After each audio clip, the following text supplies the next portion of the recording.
Yeah, I can't guarantee that I have copyright over all of the images in the presentation. Okay.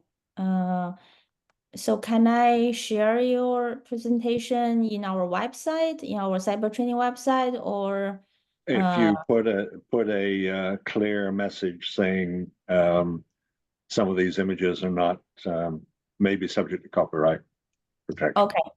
Yeah. Okay, I will discuss with you before post this webinar recording to the public. Okay. Okay. So hello everyone. Welcome to our March cyber training webinar, and I'm so honored to have Dr. Michael Goodchild join us. And so Dr. Michael Goodchild is a professor emeritus in the Department of Geography at the University of California, Santa Barbara. So he's also the Jack and Laura Dengermont Chair of Geography. So he was the director of the UCSB's Center for Spatial Studies, and his research and teaching interest focus on issues in geographic information science, including the uncertainty in geographic information and discrete global grids and volunteer geographic information. So he has directed or co-directed several large funded projects, including the National Center for Geographic Information and Analysis, and Alexandra Digital Library, and the Center for Spatially Integrated Social Science. So he was elected member of the U.S. National Academy of Sciences in year 2002, and a foreign member of the Royal Society and a corresponding fellow of the British Academy in year 2010. So he has published over 550 books and articles. That's a lot of work. So I think Dr. Michael Goodchild has been serving as a role model for many, many of us, and especially for all researchers in the geography and GIS science community. So with his significant contribution to our understanding of the geographic world and spatial data science. So I'm truly honored to have Dr. Michael Goodchild here to present to us, and let's warmly welcome him once more. Thank you, and floor is yours. Right. Thank you. Thank you very much for that introduction, and thank you for the opportunity to do this today. It's still morning here in Seattle, and I want to spend the day basically making a single point, and that's the point in the title, that as we think about emergency response, response to emergencies, preparation for emergencies, as we think about those issues, we are almost always thinking about geospatial data. It's a geospatial problem in many ways. I don't want to be too dogmatic about that, but what I do want to do is to explore the geospatial dimensions of emergency response and some of their implications for cyber infrastructure, for cyber GIS. So I want to begin here. And this is a problem that I often get with Zoom, that it doesn't advance as quickly as I would like.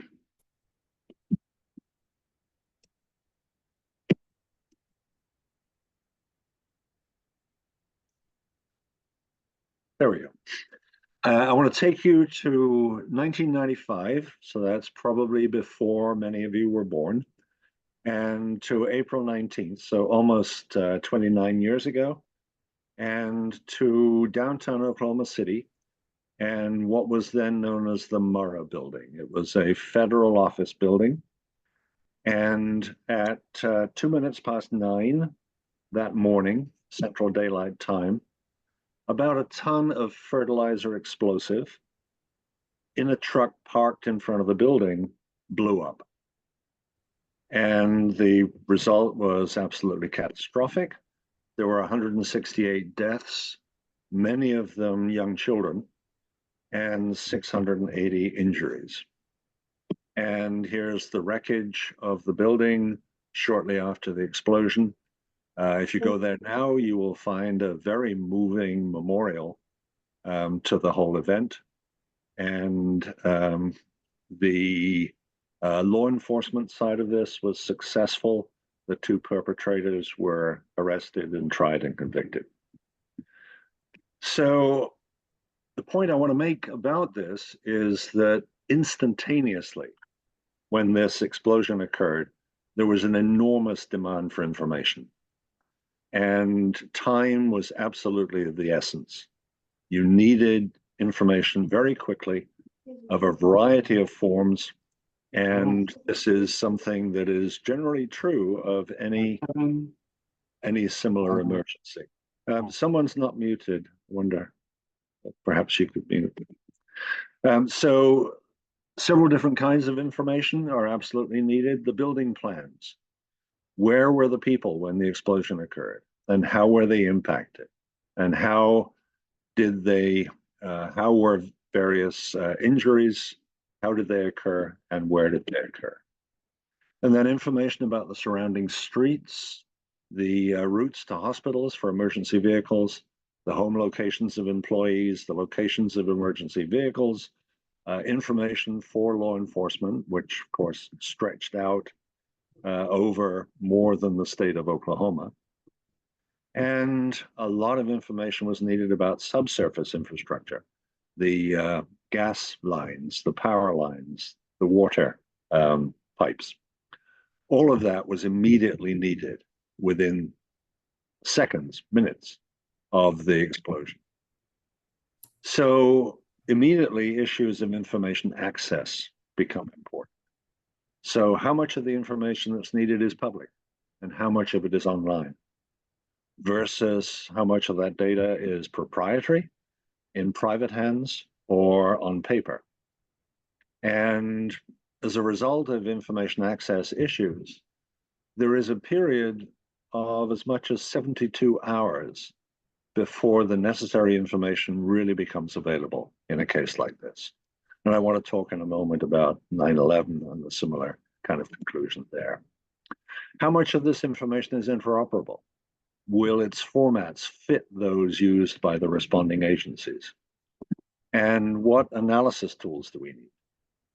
For example, in this case, there was a lot of progress made by the ability to simulate the collapse of the building, because that allowed a lot of issues to be resolved in terms of the wounded. And analysis tools for evacuation planning. And are these tools publicly available? And are they, again, interoperable? So a lot of questions arise. And these are all, of course, cyber infrastructure questions. These are what you would need to address if you were building a cyber infrastructure for emergencies. So here's the floor plan. And it's notable that this floor plan didn't actually become available to the responders for many hours after the explosion.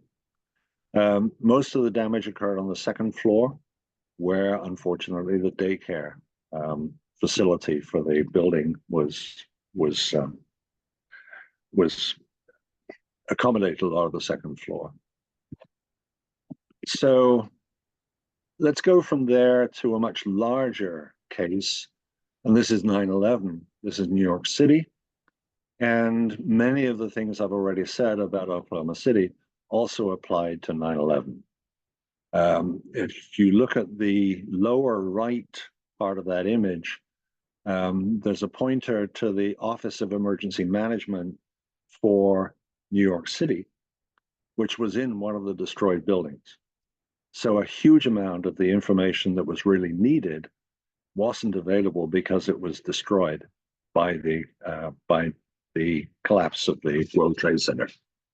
Many of these images are of people about, let's say, 4 or 5 days after the event in a very large GIS operation, which was established on one of the piers in New York Harbor and began distributing maps and providing daily updates on the entire response to the collapse of the World Trade Center.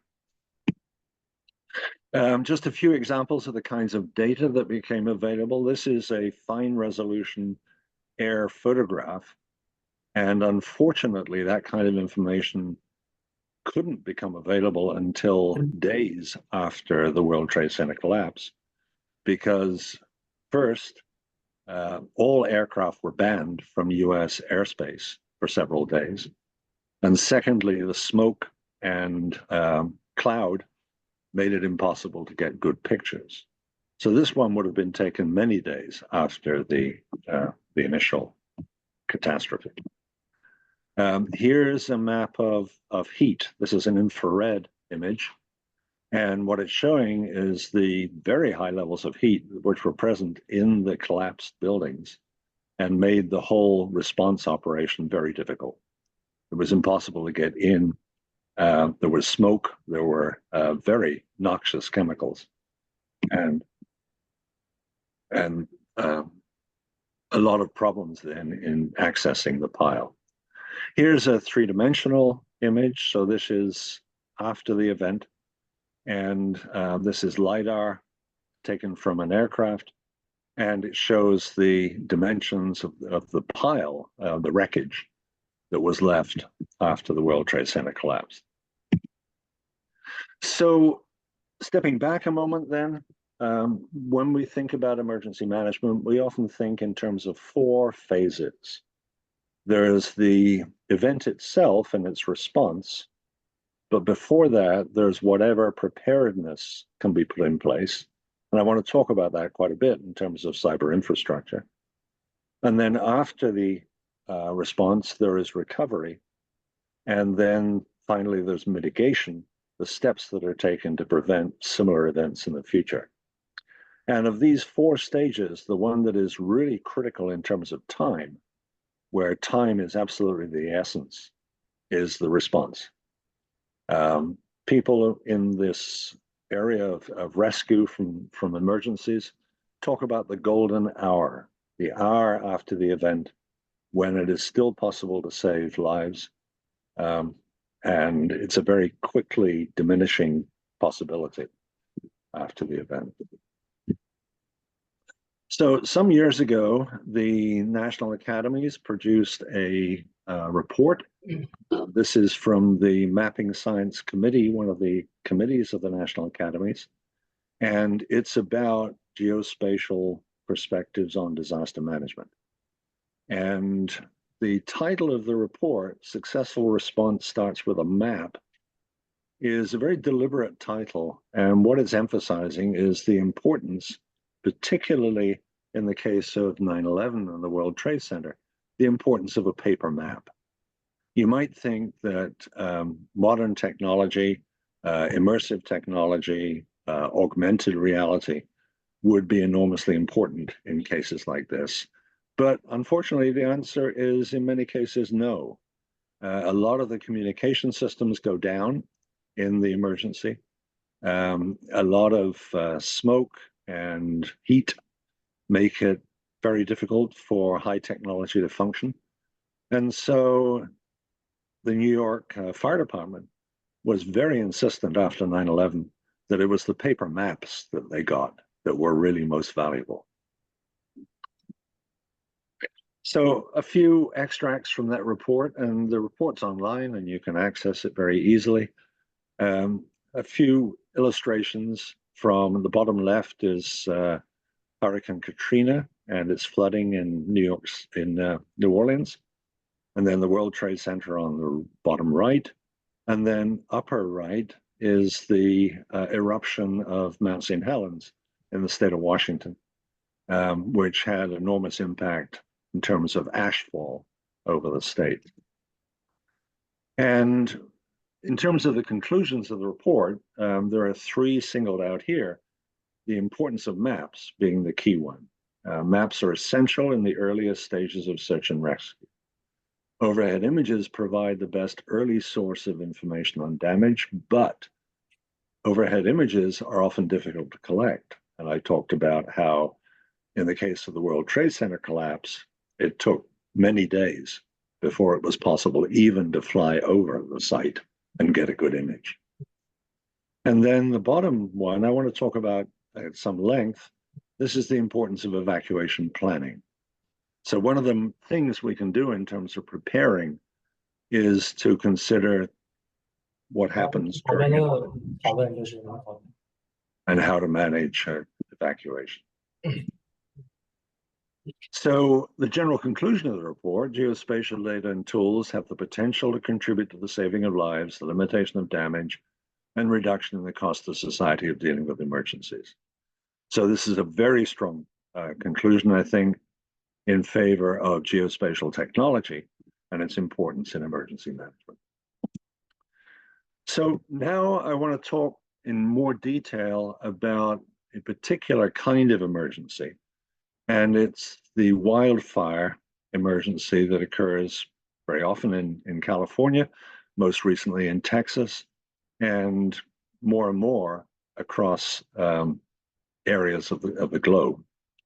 And this illustration here is from the Oakland Hills fire, which occurred in 1991 and motivated a lot of research towards the development of improved cyber infrastructure.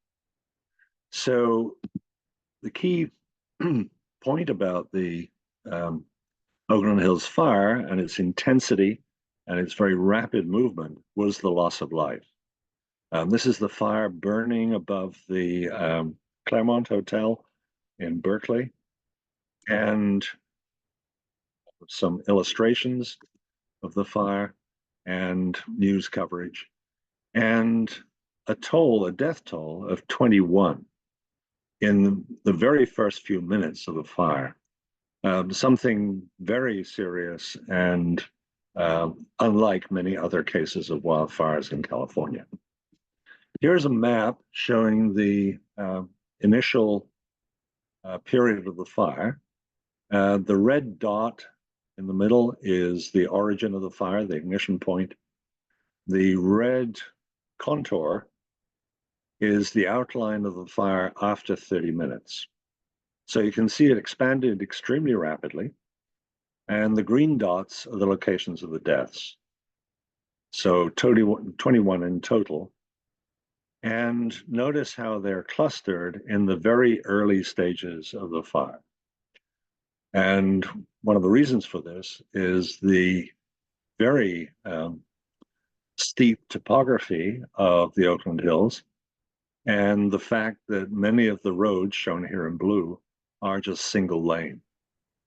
And so almost all of those deaths occurred in cars to people who were trying to escape the fire by getting in their car and driving out of the neighborhood, immediately causing congestion and very rapidly overtaken by the fire. So to pursue this, one of my former students, Tom Kova, who's now at the University of Utah, tried to apply a novel idea to Santa Barbara. And this is the Santa Barbara area. Downtown Santa Barbara is here. This is University of California, Santa Barbara. And this area here is Isla Vista, which is a housing area for large numbers of students. And what Tom tried to do was to identify the potential for disaster because of congestion, car congestion, road congestion, preventing people getting out of neighborhoods. And if we take this example here, this is an area called Winchester Canyon, which has a modest population, but only one exit. Everyone from that neighborhood would have to go out of that exit. And so what Tom did was to develop a very clever GIS analysis, where he starts by going to any point on the map. Let's take a point here, say, and starts to draw circles around that point of varying size.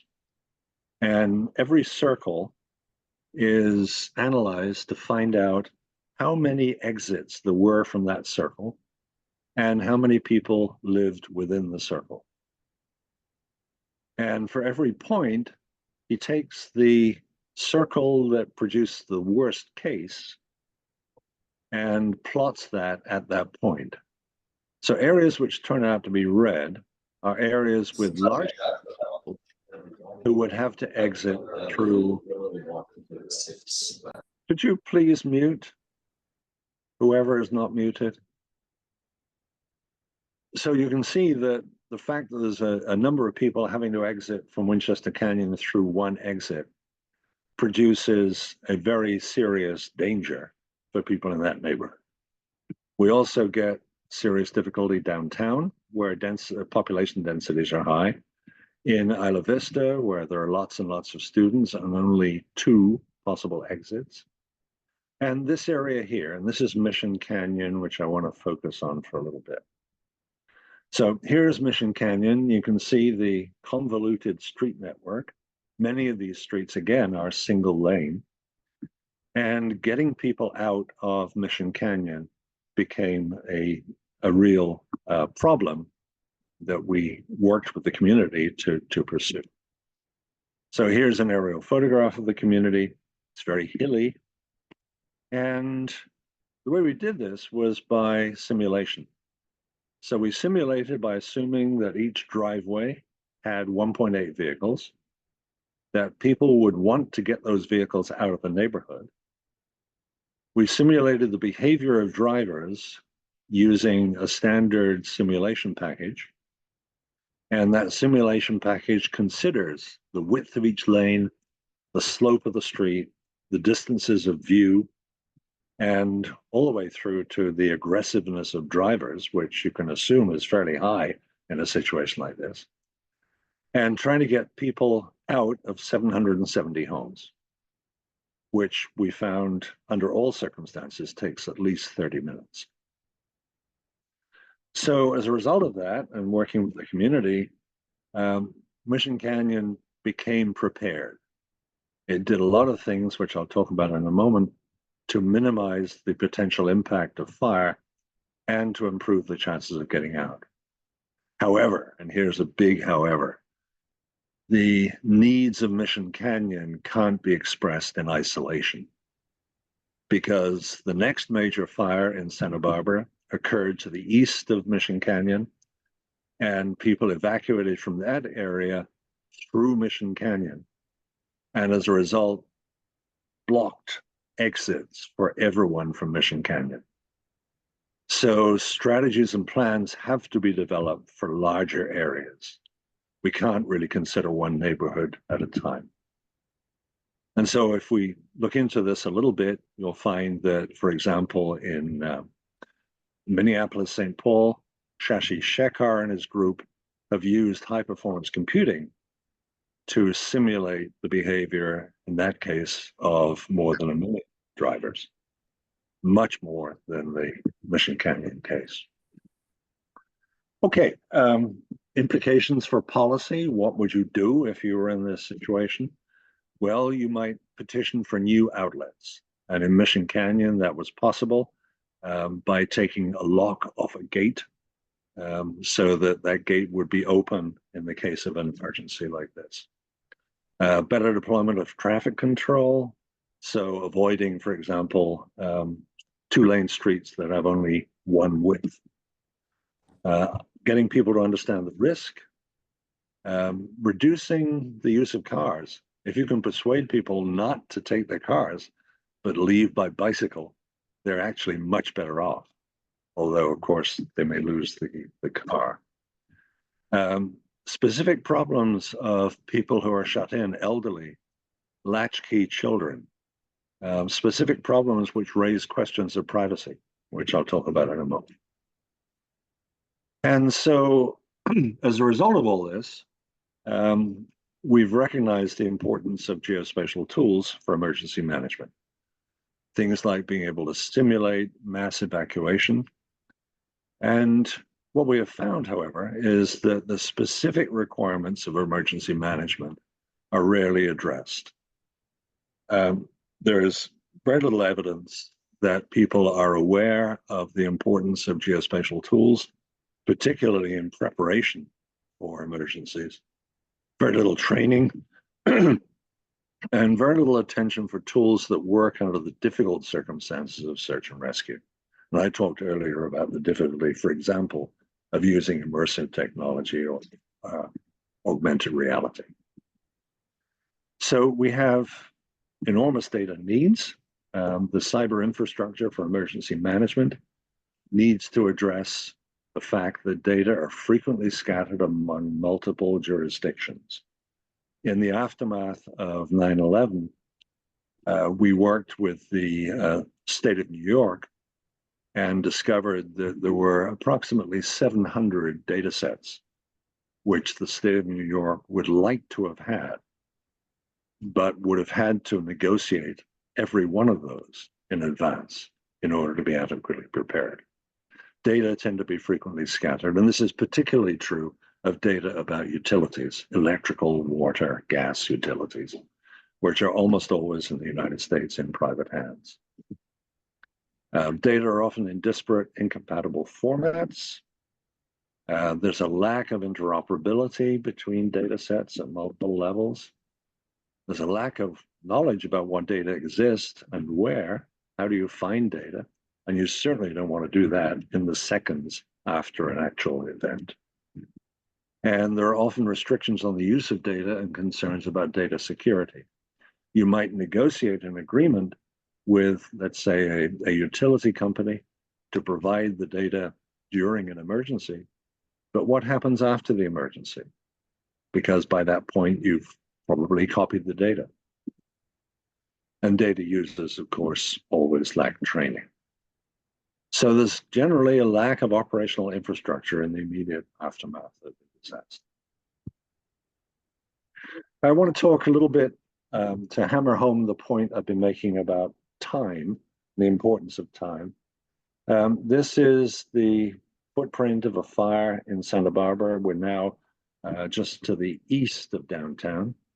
And this is the footprint of the T fire, which originated around here and expanded very rapidly. And in some ways, the T fire took advantage of some of the difficulties we'd experienced in previous fires and reflected a rather clever approach. And here's one aspect of that. This is a timeline. So it starts from the ignition of the fire and goes through some hours afterwards. And it's a timeline of internet traffic. And you can see that there's a very rapid peaking of internet traffic after, as the fire develops, as it spreads, people get on the internet and share information. So one might ask, how does this compare to the kind of information that authorities provide? So how does information provided by the general public compare to information provided by officials, authority? And this is then the world of volunteer geographic information. And it's a world that I've spent quite a bit of time exploring. And it's particularly relevant in emergency management because of the importance of speed, importance of time. So search engines, Google or whatever you like, take a finite time to catalog information. And that's too long for a fire, for an emergency. You can't essentially rely on a search engine to find information about a rapidly developing event, such as the T fire. And catalogs that do exist are sometimes much faster, particularly if they are specialized in dealing with an emergency such as this. So in the Santa Barbara community, it became common knowledge to know where to look for rapidly available information. Ed Hat, for example, or independent.com became sites that people would go to knowing that there would be rapidly available information about events such as a fire. The key here, and this is a really key issue in cyber infrastructure generally, is what we can term collection level metadata. So metadata is often about determining the nature of a particular data set. Collection level metadata is about knowing where to look. It's metadata about entire collections. So you might ask, for example, the UC Santa Barbara library has quite a large collection of geospatial data sets. Would it be worth my while then going to that collection looking for information that I need for emergency management? This is the kind of question that collection level metadata is designed to deal with. But the problem is that collection level metadata is not systematized in any way. And it's extremely difficult, in fact, in practice, to know where to look. There is always more than one clearinghouse for data. There's always more than one repository for data. So I'm arguing then that collection level metadata is a key problem in addressing the information needs of emergency management. So what do we learn from this approach? First, there's authoritative information, but authoritative information must always be verified by officials. And so generally it appears slowly. And it's then not a very good idea to go to an official source such as CAL FIRE to look for up to the minute information about an emergency. Instead, asserted information, this is information from volunteers, information culled from Flickr, some of the social media traffic, for example. Asserted information always carries risk of false positives. So in cases like the fires in Santa Barbara, there have been false rumors. Some people have evacuated based on false rumors. But on the other hand, people are willing to accept false positives. And the lack of authoritative information amounts really to false negatives, to the belief that something is not happening. So in that sense, false negatives are far less acceptable than false positives. And there were some, in fact, posted false negatives in the history of the fires I've been talking about. A little bit about some of the ethical issues that result in this world.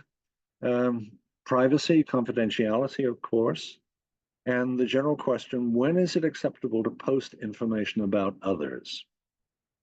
And I want to focus just a little bit on the question of mobility, of people who are mobility impaired. This is always a problem for emergency response because essentially we don't know where people are mobility impaired. And so there's a real question of how to deal with the possibility. And any effort to map people who are mobility impaired, whether it's done by the mobility impaired people themselves or by well-meaning people, any effort then has to be seen as an invasion of privacy. So there's a very serious issue, I think, about confidentiality. There's also an issue about accuracy, because posting information about fire, about damage, can result, under certain circumstances, in legal liability. So just to sum up what I've been saying, emergency management, I believe, is GIS at warp speed. It's GIS where time is incredibly important.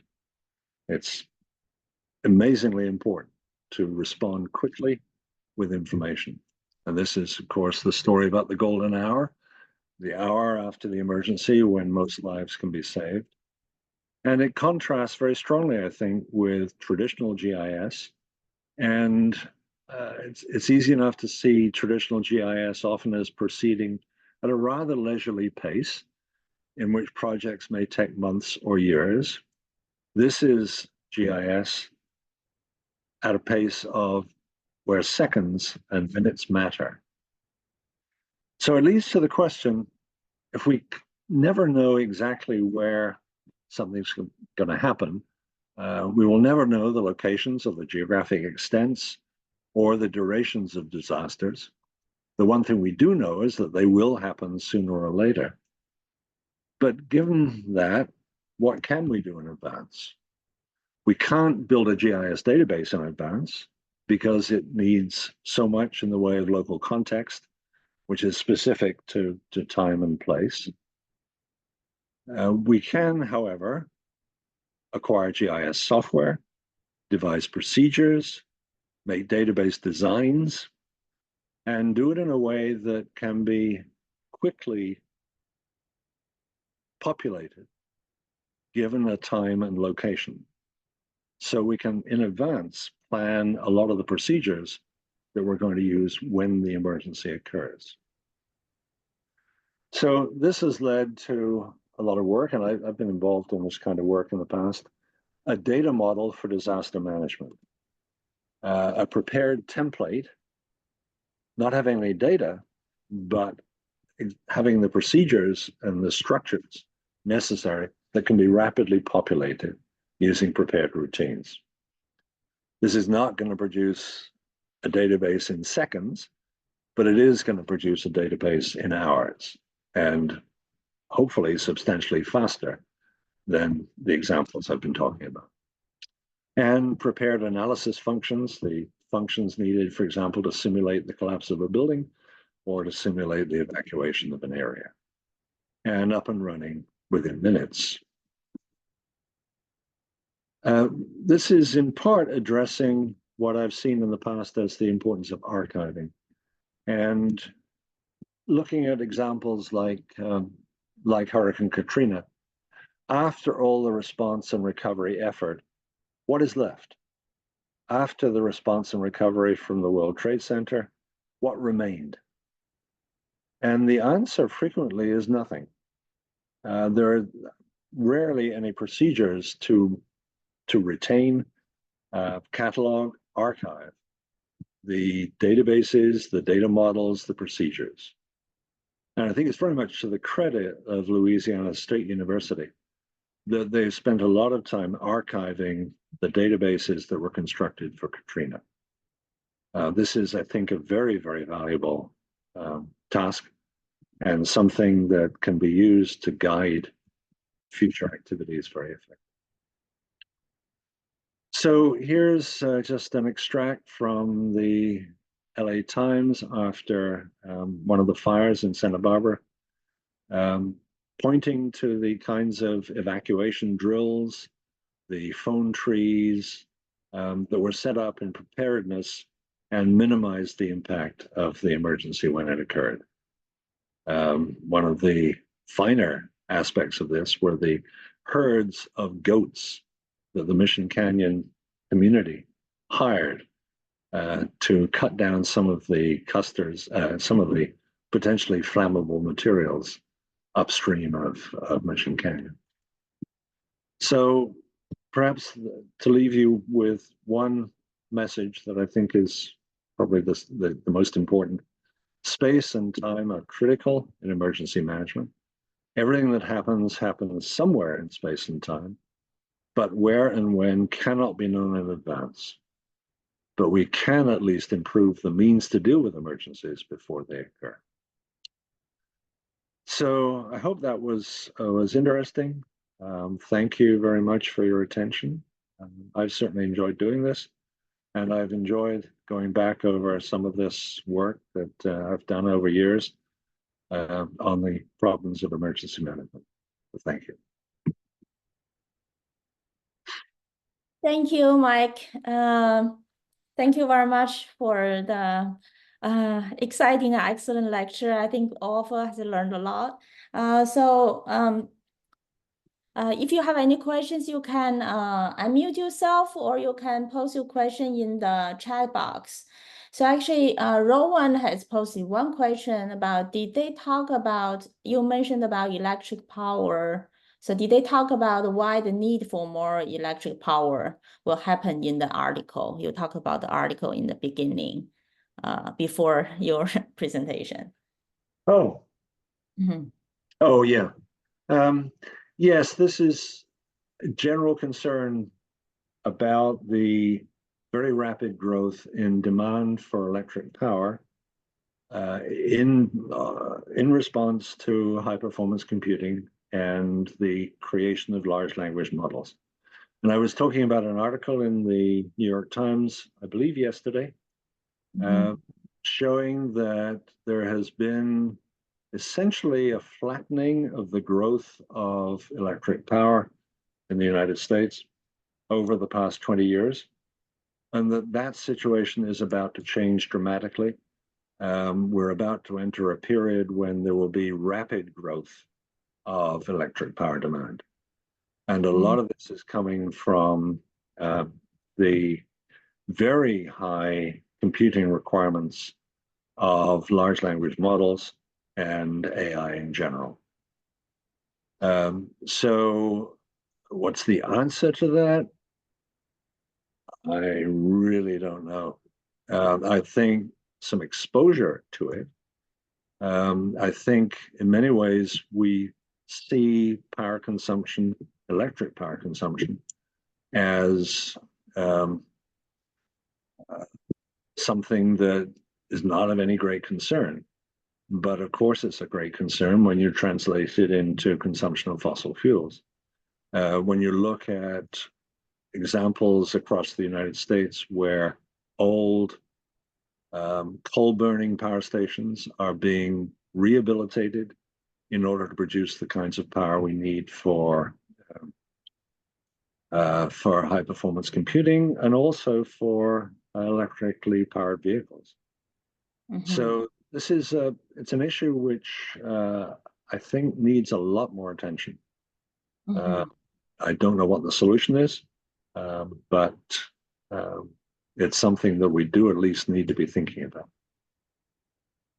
Thank you, Mike. Actually, now here is more question. Dr. David Maidman. Hi, Dave. Nice to see you here.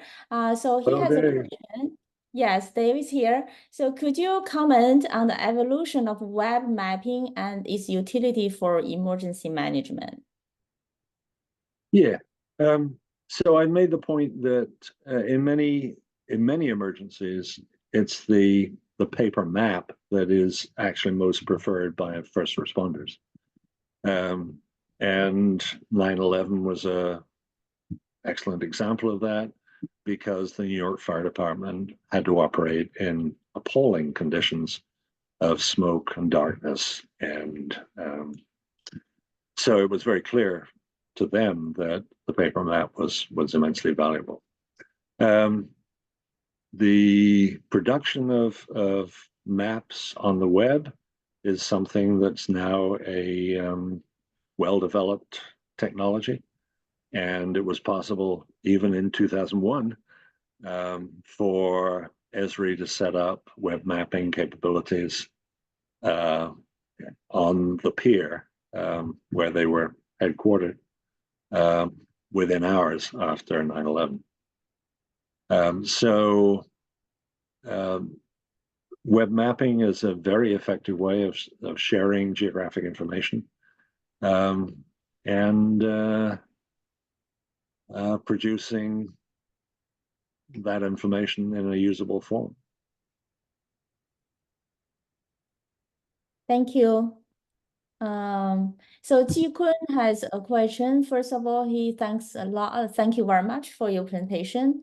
And both emergency response could describe significant amount of possible situations and actions, and creating cyber infrastructure that promotes spatial data interoperability and rapid processing seem highly beneficial for emergency response. So his question is, he was wondering that to what degree do the presented various potential geospatial response solutions simultaneously contribute towards the emergency forecasting and facility planning, or in general preparedness mitigation?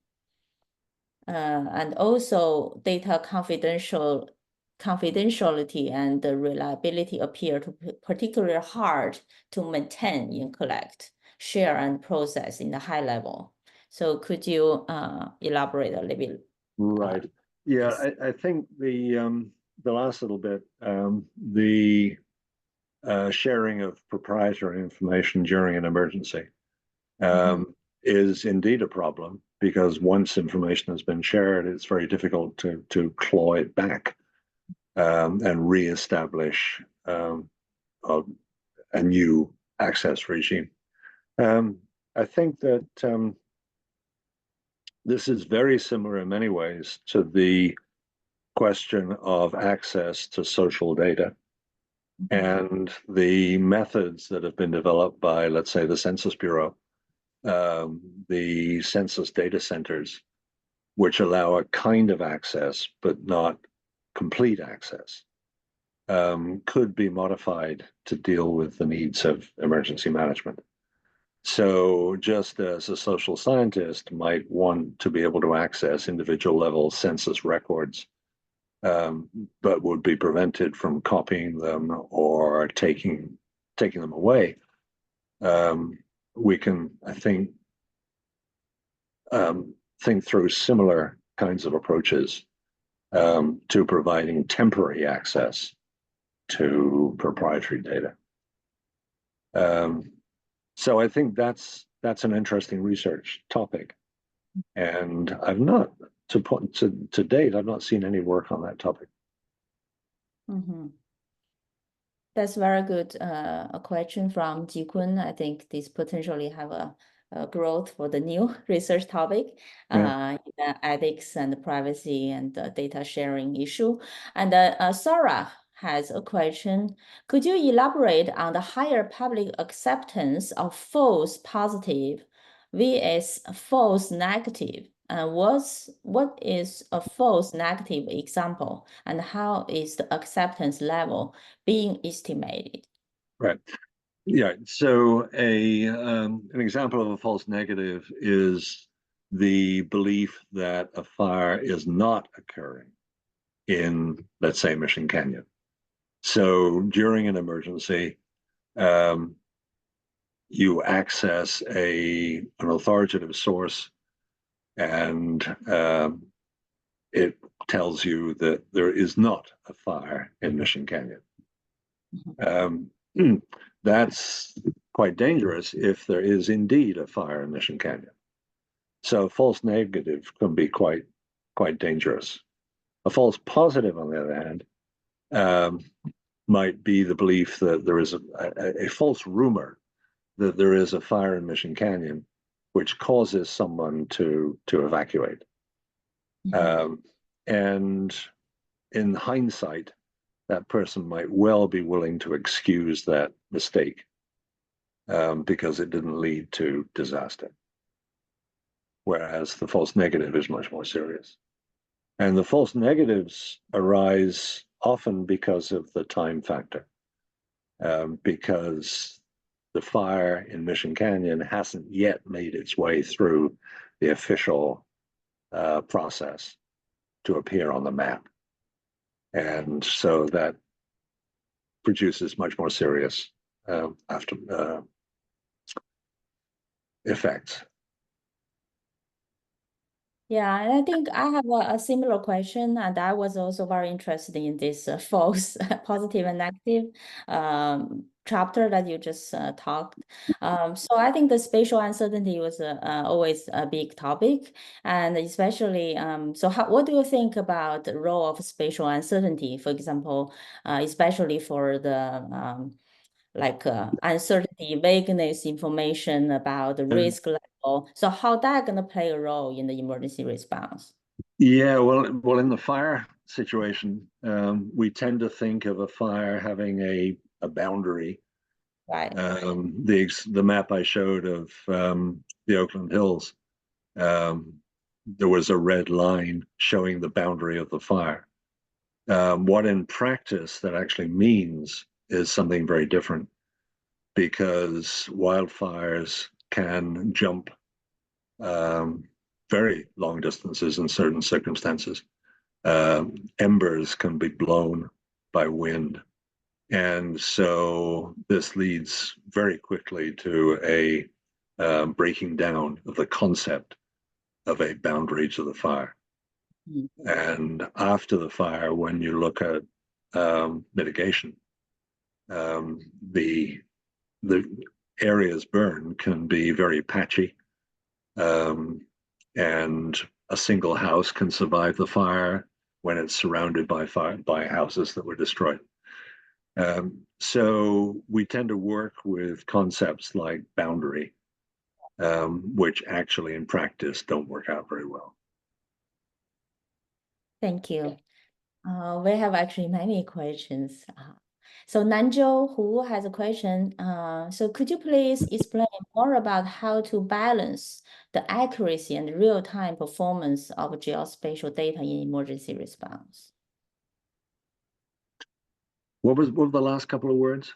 So how to balance the accuracy and the real-time performance of geospatial data in emergency response? Yeah. So we I think very rarely deal with the balance between accuracy on the one hand and cost on the other. Very often the accuracy of geospatial data is determined by how much we were willing to pay. And if we were willing to pay more, we could have got better data. That's always with us. And unfortunately, I think often think that in science, we don't have any clear guidelines about how to compromise accuracy and cost. Science almost proceeds on the assumption that all cost is fair, and there's no cutting corners in order to save cost. So trying to apply that to emergency management, we would certainly want to have the best possible, the most accurate possible data. But all geospatial data is always subject to uncertainty. There can be no perfect piece of geospatial data. And sometimes the consequences of this are very severe. So we might be using GPS to track a particular emergency responder. And because of errors in the GPS, it turns out the emergency responder is not where we thought he or she was. And the consequences could be serious. So yes, I mean, everything we do has to be balanced against the fact that geospatial data are never perfect. And spending more money won't necessarily make them perfect. They may improve them, but they won't necessarily make them perfect. So yeah, a hugely important point. Thank you. So Alonso has the Sergio has the question. Have there ever been any instances of GS data being critical to the response of an emergency, but the necessary data was compromised due to the cybersecurity attack? If not, is this something that could happen, and should we prepare for it? Oh God. Yes, absolutely.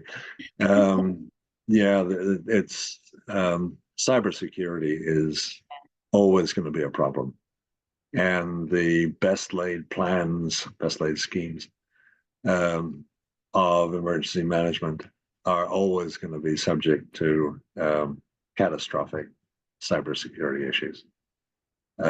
We've seen that just in the past couple of weeks in the way that hackers have been able to completely disrupt the payment system for Medicare expenses in the US.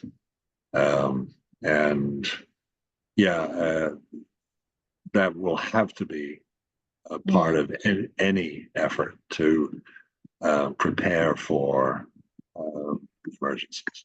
Sure. Thank you. Thank you, Mike. So Ayes Shah Islam has a question. So with regards to the Wi-Fi evacuation mapping, what could be the available data sources that are free and can use for developing the template? Um, this was with respect to the evacuation Mm-hmm. that Tom Kober were. Yeah, that was based on Wildfire evacuation. Wildfire. yeah. That was based on free and widely available data. Um, so OpenStreetMap for the street network, um, census data at the I don't know what level he probably the block level or maybe block group. Um, and So given that, a very straightforward, simple analysis. Um, the Mission Canyon evacuation, the simulation was rather more problematic. Um, in GIS, typically we represent any line, any linear feature, as what we call a polyline, a set of straight line segments. And um, if you were to try to simulate driver behavior on a polyline, you would immediately find that it's impossible because a polyline changes direction instantaneously. Mhm. No driver ever changes direction instantaneously. So the simulation package that was used for that Mission Canyon simulation did not use a standard GIS polyline database. It used something that emphasizes curves as well as straight lines. And as a result, was able to simulate a driver's behavior.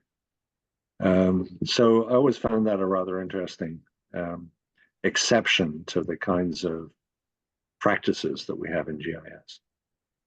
Um, Thank you. Next question is about spatial scale. So how big the network scale that the emergency planner to prepare? Is there any practical guideline to identify the scale of analysis? and the answer, no. I mean, when I said that we will never know where and when an emergency will occur, but also we can add to that, we will never know the scale. So the scale of 9/11 eventually involved what? 4 states. Mhm. The scale of Katrina involved many states. Mhm. These are very different from the sort of emergency that you might get in Santa Barbara, where only one state's involved. So it's impossible then to know.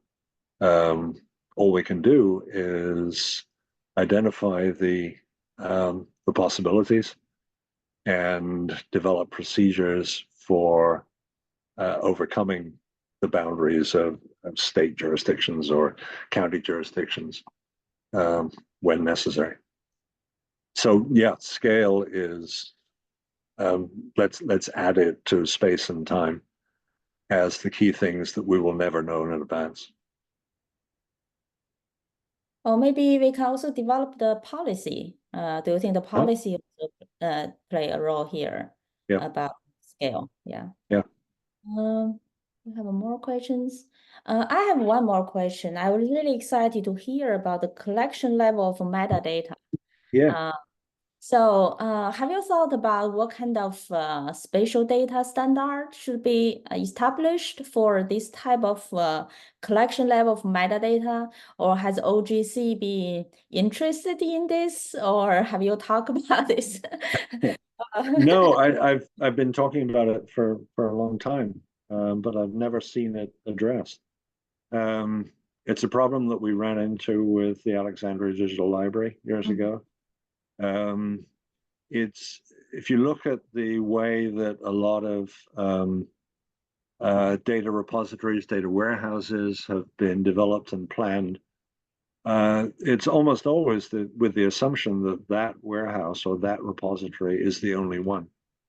Right. And yet, inevitably, there will always be more than one. There will Mm, always be more than one stop. right. And because of that, it's always necessary to have some notion of where you're most likely to find a given set of data. Right. But the kinds of algorithms that each of us use to make that guess tend to be very complex. I might well assume that if I needed data for the Santa Barbara area, that it would make sense to go to the University of California, Santa Barbara Map Library. Right. But in fact, that collection covers a whole lot of things that you would never have heard of and never have thought about, including historic aerial photography of large parts of California.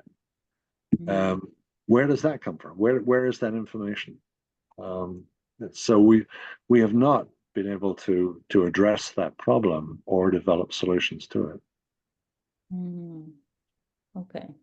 Thank you. I think there's a lot of work need to be done, and Yeah. we can talk about more when when you come here next week. Yeah. Okay. Do we have more questions? So the audience, please, if you have any more. Oh, Jeff. Jeff has one question. Was action taken to open up new exits in area of congestion, based on the GS analysis that was done by the students you mentioned in this webinar? Was action taken to open up new exit areas of congestion? You mentioned, yeah. The Mission Canyon was a community effort right from the start, and they were already well organized, and we were able to work with them. So there was a gate that could be opened in emergencies, and so it then became a matter of, so who's got the key? Because if that could be opened, then you've got an entirely new access available. So yeah, this was right down at the level of the community, and grad students, faculty working with the community. Thank you. Sarah, do you have any references on this concept of collection level of metadata? Yeah, there's one in my own CV. Send me an email, because I don't know that the title of the paper actually would suggest that. So if you could send me an email, I can respond. Yeah, I will also send you email. Yeah. Okay. Any more questions? Okay. So if not, let's thank you, Dr. Michael Guchad again. Thank you for your time. I really appreciate. I think everyone has enjoyed so much about your presentation. And thank you everyone for being here. So have a great afternoon if you're in the US. Okay. Bye.